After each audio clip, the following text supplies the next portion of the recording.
لا إله إلا الله لا إله إلا الله لا إله محمد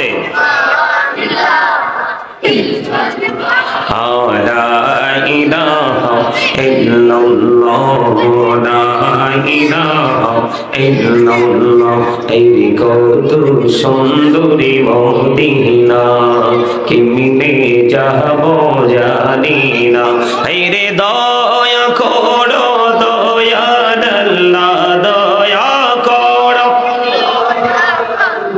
নসিব করো মদিনা লা ইলাহা ইল্লাল্লাহ লা ইলাহা লা ইলাহা তেরি নামাজে রোজা ছাইরো না মা বাবাকে ভুইলো না এই রে জান্নাতে বাসী হইতে চাইলে জান্নাতে বাসী হইতে চাইলে প্রাণ ভরে করো সাধনা লা ইলাহা ইল্লাল্লাহ লা ইলাহা লা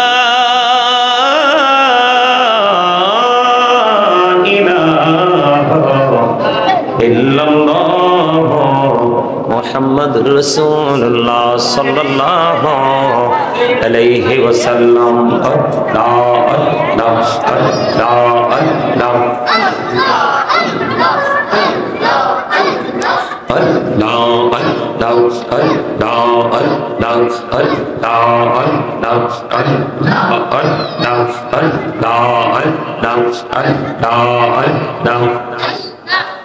মোহাম্মদে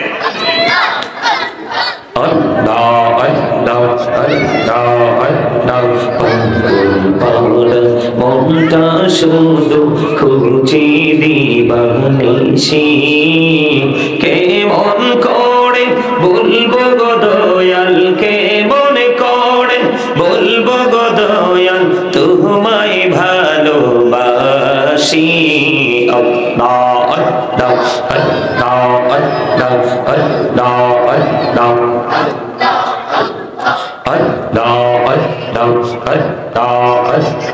নিঝুরাতে একলা যখন ভাবি তোমায় নিয়ে হৃদয়টাকে শীতল করি হৃদয়টাকে শীতল করি চোখেরই জল দিয়ে আল্লাহ আল্লাহ আল্লাহ আল্লাহ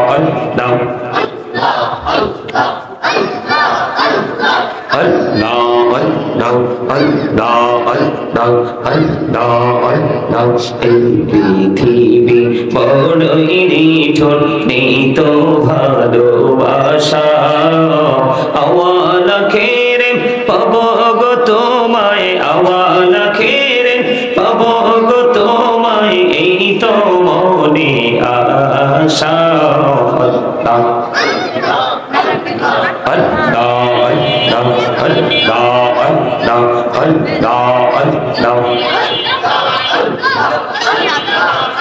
লা ইলাহা ইল্লাল্লাহ মুহাম্মাদুর রাসূলুল্লাহ সাল্লাল্লাহু আলাইহি ওয়াসাল্লাম ইন্নাল্লাহা ওয়া মালাইকাতাহু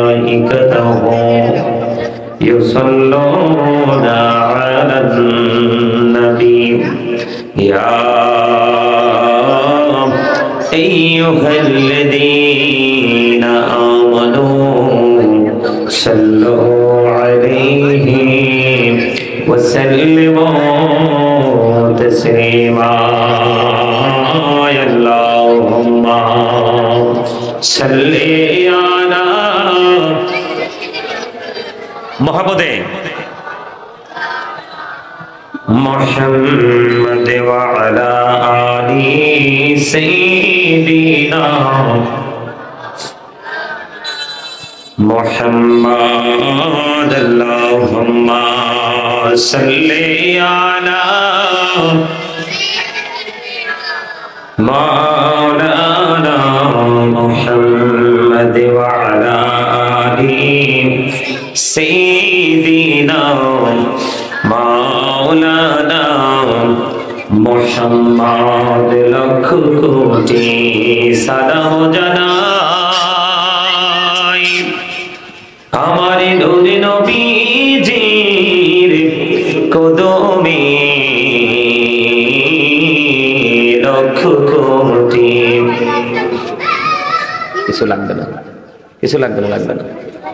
লক্ষ কোটি সালাম জানাই আমার জিন্দা নবীজির কদমে, যে সালামে পার করিবে কবর হাসর মিজানে। আল্লাহুম্মা সাল্লি আলা মুহাম্মাদে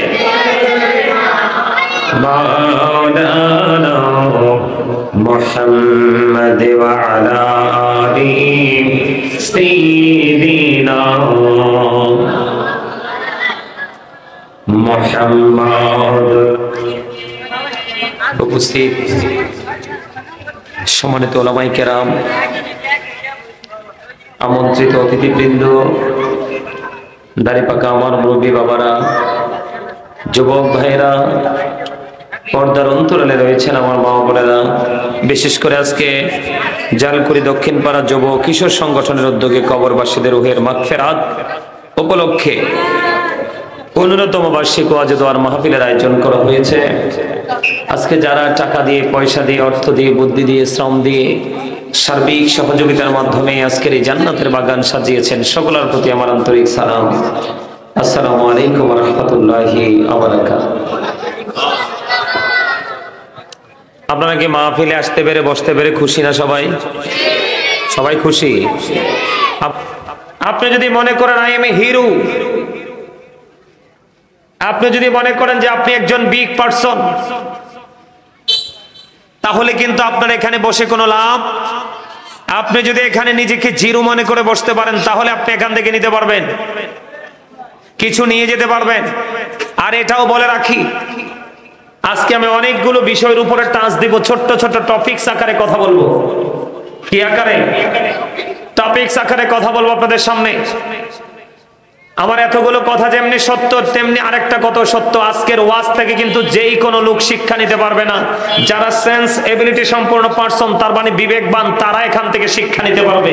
যারা সেন্সলেস, বিবেকহীন, স্টুপিডের মতো জীবন যাপন করে পথ চলে, ওরার জন্য এখানে কোনো শিক্ষা নাই। আপনাদেরকে ভুলে গেলে চলবে না, আপনাদেরকে ভুলে গেলে চলবে না। আল্লাহ রাব্বুল আলামিন বলে দিয়েছেন, join with my dear people, come to my paradise. আল্লাহ রাব্বুল আলামিন বলেছেন, join with my dear people, আমার প্রিয় লোকেদের সাথে যুক্ত হও, কাম টু মাই প্যারাডাইস, আমার জান্নাতে চলে আসো। এটা আপনারা সাধারণ মানুষ, অতি সাধারণ যে মানুষগুলো, আপনারা লেখাপড়া জানেন না, আপনারা দিনে আনেন দিনে খান, পারলে নামাজ পড়েন, না পারলে কাজা করে পড়েন, আপনারা অতীব সাধারণ মানুষ। আপনাদের জন্য একবারে সরল একটা রাস্তা আল্লাহ রাব্বুল আলামিন আইডেন্টিফাই করে দিয়েছে। আল্লাহ রাব্বুল আলামিন বলে দিয়েছে, তোমরা সাধারণ মানুষ, তোমরা ইসলাম বোঝো না, ওই রকম জ্ঞান তোমাদের নাই, কিন্তু তোমরা না থাকলেও তোমরা একটা জায়গায় আদবের সাথে বসবা, সেটা হলো আলেমদের মজলিসে। কারণ আল্লাহ রাব্বুল আলামিন বলেছেন, join with my dear people, আমার প্রিয় লোকেদের সাথে যুক্ত হও, কাম টু মাই প্যারাডাইস, আমার জান্নাতে চলে আসো। আওয়াজ করে বলেন সুবহানাল্লাহ। আল্লাহর প্রিয় লোক কারা জানেন? আল্লাহর প্রিয় লোক হলো হক্কানি আলেম এবং হক্কানি আল্লাহর ওলিরা। কারা? জায়গার যেমন আরএসবিএস সিএস পেপার আছে, আছে না নাই? ঠিক বাংলাদেশের আরএসবিএস সিএস খুঁজে দেখেন, বাংলাদেশের মালিকানায় আছে আল্লাহর ওলিরা। এই দেশে যদি আল্লাহর ওলিরা না আসতো, তাহলে আমি আপনি আজকে ইসলামের এত সুন্দর সুঘ্রাণ নিতে পারতাম? কথা বলেন, এটা বিশ্বাস করেন আপনারা? আর জোরে বলেন। যদি আপনারা বিশ্বাস করেন, এখানে যদি বিশ্বাসী হন আপনারা, এই এই গোল মিটিং, এই গোল মিটিং, এই সীমানায় গোল মিটিং চলবে না, আউটসাইড। আমি আপনাদেরকে বলে দেই, এদিক তাকান, আমি আবার ওই অন্যদের মতো বক্তা না, অনেক কষ্ট করে অনেক সাফার করে করে আজকে এই জায়গায় আসছি। আমি আলোচনা করবো আর আপনি রং ভং করবেন, সেটা সহ্য করার লোক আমি না। তার কারণ এখানে ব্যক্তি আমাকে আপনার পছন্দ নাও হতে পারে, কিন্তু কথাগুলো আমার নয়, কথাগুলো হলো আল্লাহ এবং আল্লাহ রাসূলের। আপনি যদি চিরস্থায়ী ভাবে সফলতা অর্জন করতে চান, তাহলে আপনাকে একটা কাজ করতে হবে। সেই কাজটা কি জানেন? আল্লাহ is all in all, follow his law and light for eternal success. আল্লাহ সবকিছুর মালিক, কিন্তু তারপর আল্লাহ রাব্বুল আলামিন শুধু বলে নাই যে তোমরা শুধু আমি আল্লাহকে ফলো করো। আল্লাহ এটা বলে নাই। আল্লাহ বলেছেন ফলো মি মুহাম্মদ সাল্লাল্লাহু আলাইহি সাল্লাম, মুহাম্মদ সাল্লাল্লাহু আলাইহি সাল্লামের অনুগত হয়ে যাও। আল্লাহ লাভ হবে কি? আল্লাহ বলেছেন আল্লাহ উইল লাভ ইউ, আল্লাহ তোমাদেরকে ভালোবাসবে। নেক্সট আল্লাহ রাব্বুল আলামিন বলেছেন এন্ড ফরগিভ ইউর সিনস, আল্লাহ সমস্ত জীবনের গুনাহ মাফ করে দিবে। তার মানে আপনাকে ফলো করতে হবে ল এন্ড লাইট, দুটো জিনিস ফলো করতে হবে। ল হলো আল্লাহর কোরআন, লাইট হলো আপনার আমার প্রাণের রাসূল। লাইট হলো ইংলিশ শব্দ, লাইটের বাংলা হলো আলো, আর আরবি হলো নূর। আমার আলোচনা শুনতে হলে আপনাদের বিবেক লাগবে। উদাসীন অমনোযোগী মানুষ এখানে বসে থেকে আমার থেকে কিছু নিতে পারবেন না। আমি আপনাদেরকে আজকে দিতে আসছি। কি দিতে আসছি? কথা কয় না। আমি জানি আপনারা ঢাকার মানুষ, আপনারা অনেক ধনী মানুষ। ঢাকার শহর, Dhaka is the capital of Bangladesh, ঠিক কিনা বলেন? ঢাকা হচ্ছে বাংলাদেশের রাজধানী, বাংলাদেশের নাভি হলো ঢাকা। জানি ঢাকার মানুষ অনেক অ্যাক্টিভ, অনেক এক্সপেরিয়েন্স, কিন্তু তারপরেও ধর্ম সম্পর্কে গোটা বাংলাদেশের মানুষকে সঠিক তথ্যটা জেনে রাখা দরকার। আজকে আমরা নামাজ পড়ি, যা ধর্মীয় কাজ সবই করি, কিন্তু আমাদের মধ্যে কোনো চারিত্রিক পরিবর্তন নেই। দিন দিন এটা অবক্ষয়ের দিকে যাচ্ছে। কথা বলেন কেন জানেন? আমরা ওয়াজে গেছি ঠিকই, কিন্তু ওয়াজ থেকে মূল যেটা আনার সেটা আনি নেই। ওয়াজের ময়দানে যেভাবে বসার আমরা সেইভাবে বসতে পারি নেই, আমরা জাস্ট ফর্মালিটি মেনটেন করে বসেছি। সম্মানিত উপস্থিতি, আমি আপনাদেরকে বলি বাংলাদেশের নাভি হলো কি? ঢাকা। কি? আর ইমানের মূল, ইমানের নাভি হলো প্রাণের নবী। সুবহানাল্লাহ বলে না? আরে আরে জোরে। নবীকে ভালোবাসা ফরজ। নবীকে জবান দ্বারা, অন্তর দ্বারা, সমর্থন দ্বারা যে কোনো ভাবে আংশিক নবীর ইজ্জতে টান দেওয়া কুফরি। নাউজুবিল্লাহ বলেন। কারণ আপনাকে মনে করতে হবে আল্লাহ রাব্বুল আলামিন তিনি স্রষ্টা, কিন্তু সৃষ্টির মূল হলো আপনার আমার প্রাণের রাসূল। কথা কয় না? মূল কি? আপনার আমার প্রাণের রাসূল। কেমন জানেন? আমরা মুসলমান হয়ে নবীর প্রশংসাটা, এখন অনেক মুসলমান দেখবেন, অনেক আলেমও আছে, নবীর প্রশংসাটা আমরা নিতে পারি না। জ্বললে ওঠে না? এই যে আমাদের আজকের সভাপতি সাহেব তো দেখছি আশিকে রাসূল, আলহামদুলিল্লাহ বলেন। আমার ভাই বিল্লাল হোসেন, প্রেমের ইতিহাসে একটা নাম আছে বেলাল, ঠিক কিনা বলেন? জানেন না হাবশির বেলালের নাম? শোনেন না আপনারা? আমি হাবশির বেলালের প্রেম নিয়ে একটা গজল লিখেছি, যদি আপনাদেরকে অ্যাক্টিভ করতে পারে আমি গজলটা শোনাবো। আমার লেখা, আমার সুর। শুনবেন সবাই? সবাই? সম্মানিত উপস্থিতি, আলোচনা শুনতে হলে আপনাদেরকে ফার্স্ট টাইম একটা কাজ করতে হবে। Stop your mouth everybody. সকলের জবানকে বন্ধ রাখতে হবে। সেকেন্ড টাইম আপনাদেরকে কি করতে হবে? You listening my lecture very attentively. আমার কথা সবাইকে মন দিয়ে শুনতে হবে। থার্ড কন্ডিশন হলো, যদি আপনার কাছে ভালো না লাগে আমি বলবো I say go to your seat, আপনি বাসায় চলে যাবেন। কারণ আপনি এখানে বসে থাকতে পারবেন, লাভ হবে না। কারণ এই কারণে লাভ হবে না, মানুষের আসল সত্তা তার দেহ নয়, মানুষের আসল সত্তা হলো তার আত্মা। মানুষের আসল সত্তা কি? কথা বুঝেন নাই? আমি যেই ভাষাটা ইউজ করব সেই ভাষাটাকে বাংলায় আবার আমি বলে দিব, আপনাদের যেন বুঝতে অসুবিধা না হয়। মানুষের এদিক তাকান, মানুষের আসল সত্তা তার এই বডি নয়। মানুষের আসল সত্তা হলো তার আত্মা। আপনার দেহ ছিল এক জায়গায়, রুহু ছিল এক জায়গায়। সেদিন আপনি আমি নাম ছিল না, আপনি আমি ছিলাম না।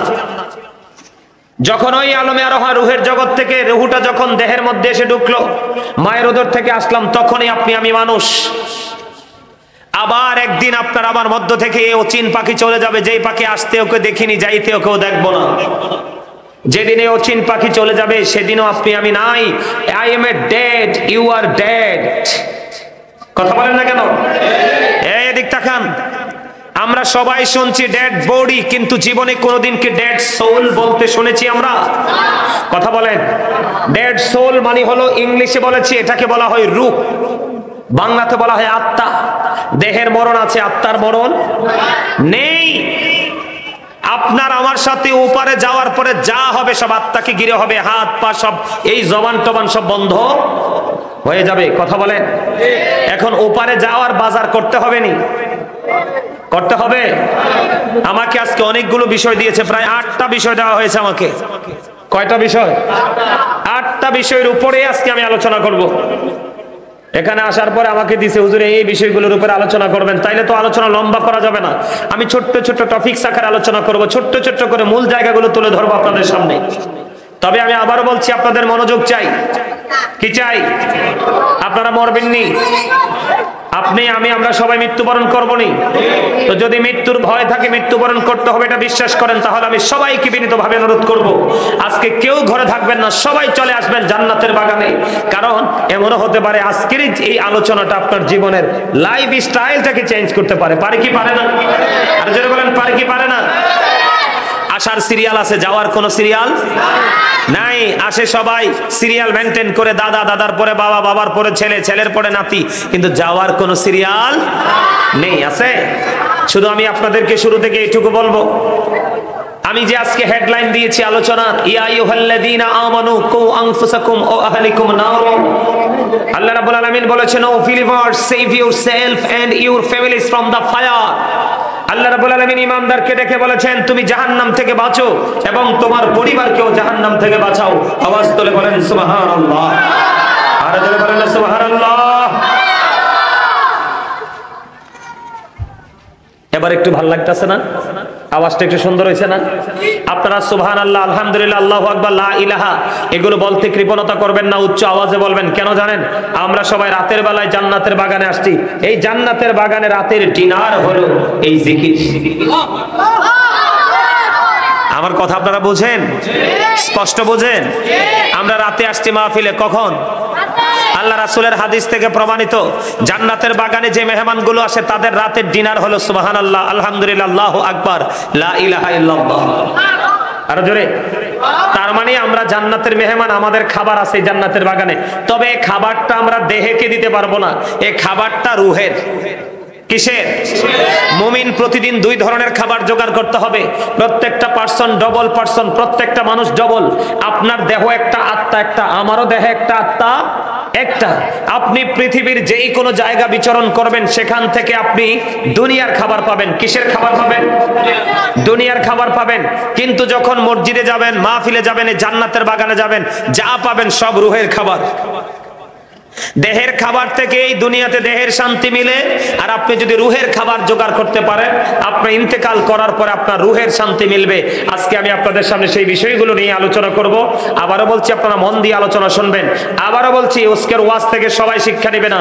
যাদেরকে আল্লাহ বিবেক দিয়েছে, যাদের সিনায় ঈমান আছে, যাদের সিনায় ভয় আছে, আল্লাহ বলেছেন, O believers, you fear me. আল্লাহ ইমানদারদেরকে ডেকে বলেছে, ইমানদারেরা তোমরা আমাকে ভয় করো। আল্লাহ তোমাকে ভয় করলে লাভ হবে কি? আল্লাহ বলেছেন, আল্লাহ উইল ফরগিভ ইউ। আল্লাহ কথা দিয়েছে তোমার সমস্ত জীবনের গুনাহ মাফ করে দিবে। এটা শুধু আমি ইংলিশে বলিনি, আল্লাহ কোরআনে বলেছেন, আল্লাযীনা আমানু, যারা ঈমান এনেছে, ওয়া কানু ইয়াত্তাকুন, এবং তাকওয়া অবলম্বন করেছে, লাহুমুল বুশরা, তাদের জন্যই সুসংবাদ, ফিল হায়াতিদ দুনিয়া, দুনিয়ার জীবনে, ওয়া ফিল আখিরা, এবং পরকালের জীবনে। তার মানে আপনি শুধু ঈমানদার হলে চলবে না, আপনার মধ্যে তাকওয়াও রাখতে হবে, ভয় থাকতে, আপনার মধ্যে অনুশোচনা থাকতে, অনুতপ্ত হওয়ার মেন্টালিটি আপনার মধ্যে থাকতে হবে। তাহলে আপনি 100% ঈমানদার। প্রেম এবং ভয়, এই দুটো জিনিস যদি আপনার মধ্যে রাখতে পারেন, আল্লাহ বলেছে তোমার প্রেজেন্ট এন্ড ফিউচার দুটোকে আমি আল্লাহ ব্রাইটনেস করে দিয়েছি। জোরে বলুন সুবহানাল্লাহ। আর জোরে বলুন সুবহানাল্লাহ। এখন আপনার প্রেজেন্ট এন্ড ফিউচার এই দুটোকে ব্রাইটনেস করতে হলে আপনাকে অনেক বেশি জিকির করতে হবে। কি করতে হবে? আমি আজকে সভাপতির পাইয়া খুশি হয়েছি। আমরা মাহফিলে গেলে, বুঝছেন নি হুজুর, মাহফিলে গেলে আমরা সভাপতির পাই না। সভাপতির নাম থাকে কিন্তু সভাপতি খুঁজে পাই না। যেমন গতকালকের মাহফিলের সভাপতি নাই, হদিস নাই। আর আপনাদের সভাপতি ইয়াং, আলহামদুলিল্লাহ বলেন। আর জোরে, একটু মহাব্বতে। আমার কথা কি আপনারা বুঝতে পারছেন? আরো জোরে বলেন, আমি কি বলেছি বুঝতে পারছেন? তাহলে আমাদেরকে কি করতে হবে? বেশি বেশি করে জিকির। এই এদিক তাকান, জিকিরের দুই ধরনের মেসেজ আছে। কি আছে? সায়েন্টিফিকদের পক্ষ থেকে এক ধরনের মেসেজ পেয়েছি, আল্লাহর পক্ষ থেকে এক ধরনের মেসেজ পেয়েছি। সায়েন্টিফিকদের কাছ থেকে আমরা মেসেজ পেয়েছি, সায়েন্টিফিক যারা, স্ট্রোনোমার যারা, তাদের বক্তব্য হলো Zika is the heart medicine, জিকির হলো হার্টের ওষুধ। সুবহানাল্লাহ কয় না? আমি আপনাদেরকে বলছি সুবহানাল্লাহ। তা আপনারা জান্নাতের মেহমান, আমরা সবাই জান্নাতের মেহমান। আমাদের রুহের খাবার হলো এই জান্নাতের বাগানে যারা আসছে, মেহমানদের রুহের খাবার হলো সুবহানাল্লাহ। আপনি এই দুনিয়ায় বেনিফিট কতটুকু পাবেন জানি না, কিন্তু ফিউচারে পাবেন 100%। কারণ আল্লাহ কি বলেছেন? ফামান ইয়ামাল মিসকালা যাররাতিন খায়রান ইয়ারা ওয়া মান ইয়ামাল মিসকালা যাররাতিন শাররান ইয়ারা। বিন্দু পরিমাণ ভালো কাজ, বিন্দু পরিমাণ মন্দ কাজ, দুটো সম্পর্কে কিন্তু আপনি কি করতে পারবেন? ওপারে কথা কয় না কেন? তাইলে আমাদের আর কোনো সন্দেহ আসেনি। এই সায়েন্টিফিকরা কি বলেছেন? জিকির হলো হার্টের ঔষধ। জিকির হলো কি? হার্টের ওষুধ। আর আল্লাহ কি বলতেছে জানেন? আল্লাহ রাব্বুল আলামিন বলতেছে, remember me then I will remember you. আল্লাহ রাব্বুল আলামিন বলতেছে, remember me then I will remember you. তোমরা আমাকে স্মরণ করো, আমি তোমাদেরকে স্মরণ করব। আওয়াজ তুলে বলুন সুবহানাল্লাহ। আল্লাহ বলেছেন ফাযকুরুনি আযকুরুকুম, তোমরা আমাকে স্মরণ করো, আমি তোমাদেরকে স্মরণ। এখন স্মরণটা কিভাবে করব? আল্লাহ বলেছেন ইয়া আইয়ুহাল্লাযীনা আমানু যকুরুল্লাহা যিকরান কাসীরা ওয়া সাব্বিহুহু বুকরাতাও ওয়া আসীলা। আল্লাহ রাব্বুল আলামিন ঈমানদারদেরকে ডেকে বলেছেন তোমরা বেশি বেশি করে আল্লাহর জিকির করো, সকাল থেকে সন্ধ্যা আল্লাহর পবিত্রতা ঘোষণা করো। এখন কিভাবে করব, কোন কন্ডিশনে করব? আল্লাহ রাব্বুল আলামিন বলেছেন ফাযকুরুল্লাহা কিয়ামান, দাঁড়িয়ে দাঁড়িয়ে জিকির করো, ও কুউদান, বসে বসে জিকির করো, ওয়া আলা যুনুবিকুম, শুয়ে শুয়ে জিকির করো। তারপরেও জিকির বন্ধ করা যাবে? আর যারা বলেন যাবে। বন্ধুরে আমার, এবার প্রশ্ন হলো জিকির কাকে বলে? জিকির কত প্রকার ও কি কি? বন্ধু, এই কারণে আমাকে প্রথম আজকে বিষয় দিয়ে হয়েছে হুজুর নামাজ সম্পর্কে একটু আলোচনা করবেন। নামাজ হলো শ্রেষ্ঠ জিকির। সুবহানাল্লাহ বল আল্লাহর জিকির, আলহামদুলিল্লাহ বল আল্লাহর জিকির, আল্লাহু আকবার বল আল্লাহর জিকির, লা ইলাহা ইল্লাল্লাহ বল আল্লাহর জিকির। কাউকে ভালো কাজের জন্য ডাকা, এটাও জিকির। কাউকে মন্দ কাজ করতে দেখলে থামিয়ে দাও, আটকে দাও, এটাও জিকির। আপনি নামাজে দাঁড়িয়েছেন, ওটাও জিকির, কারণ এটা হলো জিকিরের জলসা। আর হজে গেছেন, সেটাও জিকির, ওইটা হলো জিকিরের জুলুস। কারণ যেই জিকির একই জায়গায় দাঁড়িয়ে বসে সম্পূর্ণ করা হয়, ওটাকে বলা হয় জিকিরের জলসা। বিভিন্ন জায়গা পরিদর্শন করে যে জিকির করা হয়, ওটাকে বলা হয় জিকিরের জুলুস। এখন আমি জিকির সম্পর্কে এমন ভাবে কথা বলবো, কোরআন এবং হাদিস থেকে। আপনার আমার প্রাণের নবী তিনি বলে দিয়েছেন, তোমরা যখন জিকির করো এমন ভাবে জিকির করো মানুষ দেখলে যেন তোমাদেরকে পাগল বলে। আর যারা বলেন না সুবহানাল্লাহ, কি বলে? তোমাদেরকে পাগল বলে। বন্ধুরে আমার, পৃথিবীতে যেই কোনো ময়লা দূর করার একটা উপকরণ থাকে, ও বন্ধু, হাদিস শরীফের মধ্যে এসেছে মানুষের মনের ঘরের ময়লা দূর করার উপকরণ হলো মাওলার জিকির। কন্যা সুবহানাল্লাহ। বুখারী শরীফের মধ্যে এসেছে হাদিস খানা, হযরতে আবু হুরায়রা রাদিয়াল্লাহু তাআলা আনহু থেকে হাদিস খানা বর্ণিত। আমার নবী, আপনার নবী, দু জাহানের বাদশা নবী, রাহমাতাল লিল আলামিন, তিনি বন্ধু জানিয়ে দিয়েছে তোমরা জিকির এমন ভাবে করো, তোমরা যখন তোমরা আল্লাহ সম্পর্কে যেমন মনে করবে, মানে আল্লাহকে তোমরা যেমন মনে করবে, ঠিক আল্লাহ তোমার কাছে ঠিক তেমন। সুবহানাল্লাহ বলে না? আপনি যদি মনে করেন হুজুর আজকে আমি বিশ্বাস করে এসেছি আমার আল্লাহ আজকে মাহফিলে যাওয়ার কারণে আমার জীবনের গুনাহগুলি মাফ করে দিবে, সত্যি আল্লাহ আপনার গুনাহগুলি মাফ করে দিবে। কারণ হাদিস শরীফ তো আমার নবীর, নবীজির কথা কি সন্দেহ আছে? যদি সন্দেহ করে ঈমান থাকবো না। বেঈমান কাফেররা পর্যন্ত বলেছেন হি ওয়াজ ভেরি ট্রুথফুল। আপনার আমার প্রাণে নবী ছিলেন শ্রেষ্ঠ সত্যবাদী। আমার নবী বলে দিয়েছেন কেউ যদি জিকির করার জন্য আল্লাহর দিকে বিঘা পরিমাণে এগিয়ে যায়, আমার আল্লাহ জানিয়ে দিয়েছে হাবিব আপনি জানিয়ে দেন আমি আমার ওই বান্দার দিকে এক গজ পরিমাণ এগিয়ে আসি। কেউ যদি জিকির করতে করতে আল্লাহর দিকে এক হাত পরিমাণ এগিয়ে যায়, আমার আল্লাহ জানিয়ে দিয়েছে হাবিব আপনি জানিয়ে দেন আমি আল্লাহ ওই বান্দার দিকে 2 হাত পরিমাণ এগিয়ে আসি। আমার আল্লাহ জানিয়ে দিয়েছে হাবিব আপনি জানিয়ে দেন কেউ যদি জিকির করার জন্য হেঁটে হেঁটে আসে রে, আল্লাহ রাব্বুল আলামিন ওই বান্দার দিকে দৌড়ে ছুটে আসে।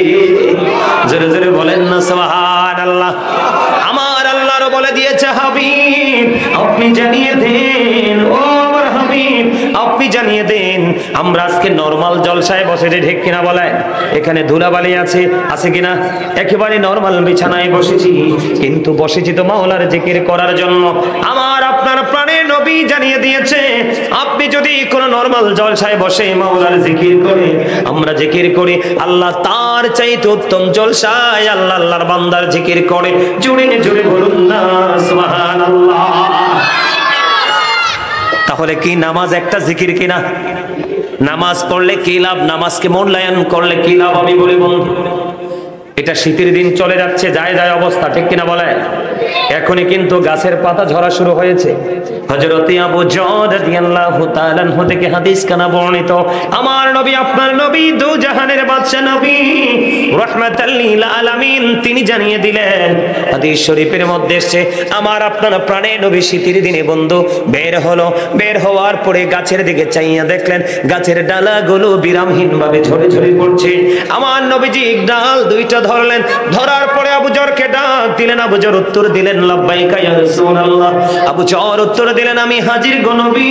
আমার নবীজি বললেন রে আবু যর তুমি ওই গাছের ডালার দিকে তাকায়া দেখো, ওই গাছের দিকে তাকিয়ে দেখো, শীতের কারণে শুষ্ক হয়ে গাছের পাতাগুলো যেমনি ঝরে ঝরে পড়ে, ঠিক তেমনি ভাবে আল্লাহর বান্দাগুলো যখন আল্লাহর সন্তুষ্টির জন্য একাগ্র চিত্তে একমাত্র আল্লাহর দিদারের আশায় কেউ যখন নামাজের মাধ্যমে আল্লাহর কুদরতি কদমে কপালটা লাগাইয়া সিজদা দিবে, নামাজের মাধ্যমে গাছের পাতার মতো তার জীবনের গুনাহগুলো ঝরে পড়ে যাবে। আপনি নামাজ পড়লে লাভ না লস? আরো জোরে বলেন। এখনকার ছেলেরা অন্যায় অপরাধ করেনি, এখনকার মানুষ বেশি অপরাধ করেনি। এই অপরাধ করে একটা মাত্র কারণ, তার কারণ হলো বন্ধু আমার আল্লাহ সূরা আনকাবুতের মধ্যে বলে দিয়েছেন ইন্নাস সালাতা তানহা আনিল ফাহশাই ওয়াল মুনকার, নামাজ মানুষকে খারাপ কাজ থেকে বাঁচিয়ে রাখে। কে রাখে? তোমরা নামাজ পড়তে পারো না, এই জন্য তোমরা খারাপ কাজ ছাড়তে পারো না। বলে হুজুর আমরা না হয় পড়ি না, কিন্তু আমাদের মধ্যে অনেকেই আছে নামাজ পড়ে মানুষের হক নষ্ট করে, জোর জুলুম অত্যাচার করে। হুজুর তার কেন সে নামাজ পড়ার পরেও তার মধ্যে পরিবর্তন হয় না? তার প্রথম কাজ হলো সে নামাজটাকে ফর্মালিটি মনে করেছে। কথা কয় না? সবাই যায় আমিও যাই, সবাই গেছে আমিও যাব, এই রকম। আর একটা ত্রুটি থাকতে পারে, এখনকার ম্যাক্সিমাম লোকের নামাজ বাতিল হয়ে যাবে, তার পোশাকের পবিত্রতা নাই। ওমা কথা কয় না? আমি কি ভুল কথা কইনি? দলিল দিব তো আজকে, দলিল ছাড়া কথা বলবো না। এটা যদি হয়, এটা যদি না হয় বলে হুজুর আমার তো এটা নাই, তাহলে আমি মনে করব আপনার পবিত্রতা নাই। কারণ হলো লা তুকবালু সালাতুম বিগাইরি তুহুর ওয়ালা সাদাকাতুম মিন গুলুল, পবিত্রতা ছাড়া ইবাদত কবুল হয় না, হালাল টাকা ছাড়া দান কবুল হয় না। তাহলে আপনাকে বুঝে নিতে হবে বন্ধু আপনার মধ্যে ত্রুটি আছে, এই জন্য আপনার নামাজ পড়ছেন ঠিকই, কিন্তু পরিপূর্ণ হেদায়েত পাচ্ছেন না। কথা বলেন না কেন? বলে হুজুর অপবিত্রতাটা কেমন হতে পারে? এখনকার ছেলেরা দেখবেন জিন্স প্যান্ট পরে, পড়ে কি পড়ে না? কথা বলে না কেন? আরে পড়েনি, কথা বলেন না, পড়ে কি না? আপনারা জোরে বলতে পারেন না? আপনারা কি জানেন এই পোশাকটা যে অভিশপ্ত? জানেন না? আজকে আমি জানাবো, জানবেন? কারণ যুবকদেরকে নিয়ে আমার আজকে একটা বিষয় দেওয়া হয়েছে, হুজুর আমাদের যুব সমাজদেরকে নিয়ে একটু কথা বলবেন। আমি যুব সমাজ দিয়ে একটু আলোচনা করতে চাই, আপনারা শুনতে রাজি আছেন? সবাই এদিকে তাকান,